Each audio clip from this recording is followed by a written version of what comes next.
Hi friends, welcome to my YouTube channel ESM Thambis. இன்னைக்கு நம்ம எதை பத்தின வீடியோ பார்க்க இருக்கோம்னா உங்க எல்லாருக்குமே தெரியும் பே கமிஷன் ஒவ்வொரு 10 வருஷத்துக்கு ஒரு தடவை பே கமிஷன் நம்ம மத்திய அரசாங்கத்தால அறிவிக்கப்பட்டது. Last pay commission 7th pay commission வந்து 2016ல இம்ப்ளிமெண்ட் ஆச்சு. அதே மாதிரி இப்போ 2026ல 8th பே கமிஷன் ரிலீஸ் பண்ண போறாங்க. அதுக்கான அறிவிப்பு வெளியாகும் அப்படின்னு சொல்லி கடந்த சில மாதங்களாகவே பல ரூமர்ஸ் பல கட்டுக்கதைகள் எல்லாமே வந்துக்கிட்டு இருந்தது. இன்றைக்கி அஃபிஷியலாகவே நம்ம மத்திய அரசாங்கம் அனௌன்ஸ் பண்ணியிருக்காங்க 8th பே கமிஷன். அது என்ன ஏது, அதனால் நம்மளுக்கு ஏதாவது பெனிஃபிட்ஸ் இருக்குமா இல்லையா, இதை பற்றின கட்டுக்கதைகள் நிறையா வந்துகிட்டு இருக்கு. அதை பற்றின முழு டீட்டெயில் வீடியோ தான். வீடியோ பிடிச்சிருந்தா லைக் பண்ணுங்கள், ஷேர் பண்ணுங்கள். முடிஞ்ச அளவுக்கு எல்லா எக்ஸ் சர்வீஸ்மேனுக்கும் இந்த வீடியோவை பகிருங்க, அவங்களும் இதை பற்றி தெரிஞ்சுக்கட்டும். ஃப்ரெண்ட்ஸ், 8th பே கமிஷன் இன்னைக்கு முறையாக, அதாவது இன்னைக்கு டேட் வந்து 16/1/2025 இன்னைக்கு மத்திய அரசாங்கம் அனௌன்ஸ்மெண்ட் பண்ணியிருக்காங்க. கேபினட் மினிஸ்டர் வந்து அனௌன்ஸ்மெண்ட் பண்ணலை, ஆனால் சென்ட்ரல் மினிஸ்டர் வந்து அஃபிஷியலாகவே அனௌன்ஸ்மெண்ட் பண்ணியிருக்காரு. அனுராஜ் அவங்க வந்து அனௌன்ஸ்மெண்ட் பண்ணியிருக்காங்க அஃபிஷியலாகவே. மத்திய அரசாங்கம், அதாவது மோடி வந்து அப்ரூவல் கொடுத்துட்டாங்க, பிரைம் மினிஸ்டர் மோடி வந்து 8th பே கமிஷனுக்கு அப்ரூவல் கொடுத்துட்டாங்க அப்படின்னு சொல்லி அவங்க அஃபிஷியலாகவே லீகலாகவே ப்ரெஸ் மீட்டுக்கு வந்து கொடுத்துட்டாங்க. இப்போ இதில் வந்து ஒரு சேர்மன் 2 மெம்பர்ஸ் நியமிச்சிருக்காங்க. இதோட அஃபிஷியல் அனௌன்ஸ்மெண்ட் கூடிய சீக்கிரம் நம்மளுக்கு வந்துடும், நோட்டிஃபிகேஷனாகவே வந்துடும். இப்போ இந்த ஒரு 8th பே கமிஷன் எப்படி அனௌன்ஸ்மெண்ட் பண்ணியிருக்காங்களோ இவங்களோட ரெக்கமெண்டேஷன்ஸ், அதாவது பே கமிஷன் உட்கார வச்சுருக்காங்க. இப்போ இந்த பே கமிஷன் ஒவ்வொரு டிபார்ட்மெண்ட்டையும் கேட்டு வச்சு அவங்களோட ரெக்கமெண்டேஷனை கவர்மெண்ட்டுக்கு அவங்க வந்து இம்ப்ளிமெண்ட் பண்ண சொல்லி கொடுப்பாங்க.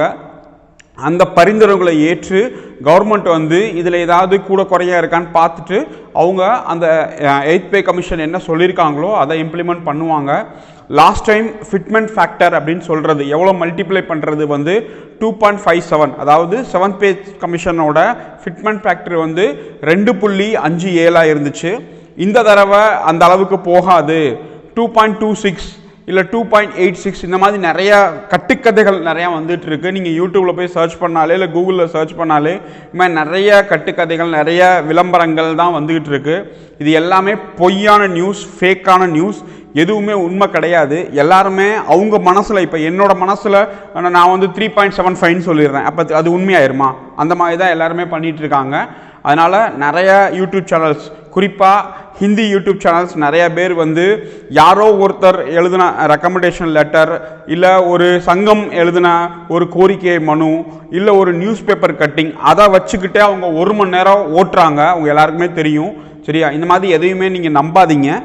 மேக்ஸிமம் போன வருஷம் லாஸ்ட் பே கமிஷனில் 2.57 இருந்தது, இந்த தடவை 2.26 இருக்கும் அப்படிங்கிறது தான் மேக்ஸிமம் சென்ட்ரல் கவர்மெண்ட்டில் இருந்து வரக்கூடிய நிறைய சங்கங்கள்லேருந்து நிறைய கொடுத்துருக்காங்க.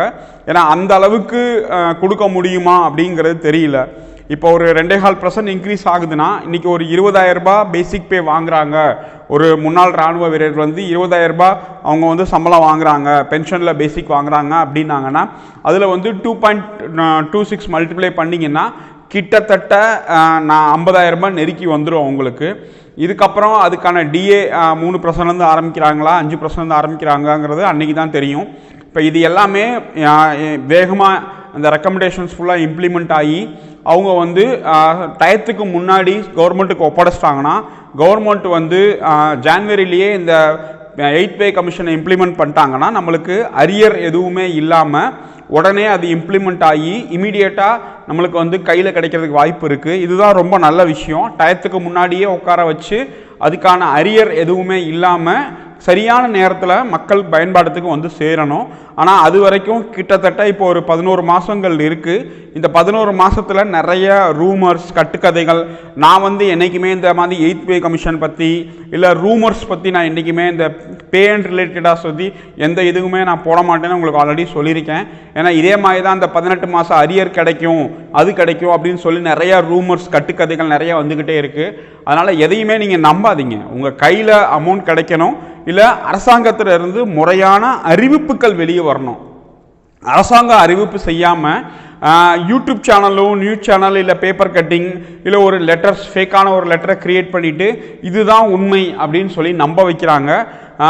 ஒன்றும் தெரியாத மக்களோட மனசில் வந்து ஆசையை தூண்டுறாங்கங்கிறத நான் சொல்லுவேன். அதனால் எதையுமே நீங்கள் நம்பாதீங்க.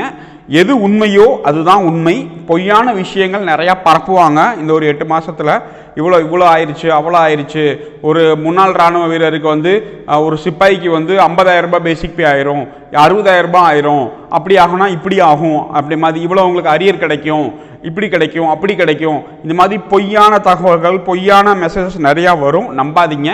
எதுவாக இருந்தாலும் நம்மளோட ESM தம்பிஸ் சேனலில் அஃபிஷியல் லெட்டர், அஃபிஷியல் அனௌன்ஸ்மெண்ட் இல்லாமல் நம்ம எதையுமே சொல்ல மாட்டோம்.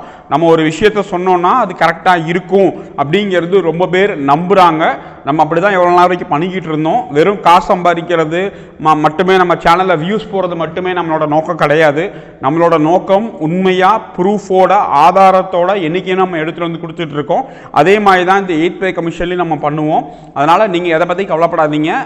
அனௌன்ஸ்மெண்ட் பண்ணிட்டாங்க, இல்லை அதை பற்றின முழுமையான டிக்ளேர் நம்மளுக்கு கிடச்சிருச்சு ஃபிட்மெண்ட் ஃபேக்டரை பற்றி அப்படின்னா கண்டிப்பாக நம்மளே சிப்பாய் டு சுவிதார் வரைக்கும் எவ்வளவு கிடைக்கும் அப்படிங்கிற அந்த ஒரு கால்குலேஷனை நம்ம அஃபிஷியலாகவே அனௌன்ஸ்மெண்ட் பண்ணுவோம். ஆனால் அது வரைக்கும் நீங்கள் கட்டுக்கதைகளை நம்பாதீங்க, செய்யாதீங்க, உங்களோட டயத்தை வேஸ்ட் பண்ணாதீங்க. இதுதான் இந்த வீடியோ மூலமாக நான் கேட்டுக்கிறேன். இப்போதைக்கு நம்மளோட மோடி அரசாங்கம் ஒத்துக்கிட்டாங்க. அவங்க வந்து 8th பே கமிஷனை உட்கார வைக்க சொல்லி, இதுவே ரொம்ப பேருக்கு டவுட்டாக இருந்துச்சு. இன்றைக்கி அஃபிஷியலாகவே அவங்க அனௌன்ஸ்மெண்ட் பண்ணியிருக்காங்க. இதுதான் ரொம்ப நல்ல விஷயம். வேறு எதுவுமே கிடையாது.